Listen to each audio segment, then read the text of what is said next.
આજ તો આખો દી મોજ કરી। જય દ્વારકાધીશ મહાદેવ હર બધાને। હવાર હવારમાં ઉઠીને ભાઈબંધને મૂકી આવ્યા હતા ભાઈ કાકા ચોકડીએ, કેમ કે જવાનું હતું એને ઘરે। પાછો આવતો હતો ત્યાં તો નીકળી પ્રભાત ફેરી। હોસ્ટેલે આવીને ધોઈ નાખ્યા લુગડા અને નાહી ધોઈને કમ્પ્લીટ થઈ ગયા। મસ્તીના ચકાચક તૈયાર થઈને નાસ્તો કરી આવ્યા મમરા। પછી નીકળી ગયા હતા કરમ સજાવા સરદાર પટેલ મેમોરિયલે। અહીંયા આવવાનું તો બહુ જાજુ કંઈ કારણ નથી, પણ રખડવા આવ્યા હતા। મ્યુઝિયમ હે મસ્તીને, પુસ્તકોય પણ હતા ત્યાં, થોડીક વસ્તુ હતી, જોઈ લ્યો તમે। અને એકવાર તો તમારે આવવું જ જોઈએ ખરેખર અહીંયા આવો તો।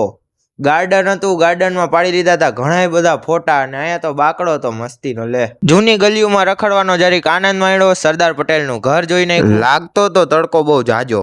બપોરે મસ્ત દાબી લીધા જાંબુ, અને આ કંઈક નવીન આઈટમ હતી। બપોર પછી આપણે કાંઈ વિશેષ કર્યું નહોતું, વયા ગયા હતા 7 વાગે નમોત્સવમાં, અને મોજ કરી છે, ફૂલે ફૂલ મોજ કરી છે। એની રીલ તમે જોઈ જ લીધી હશે। આવજો।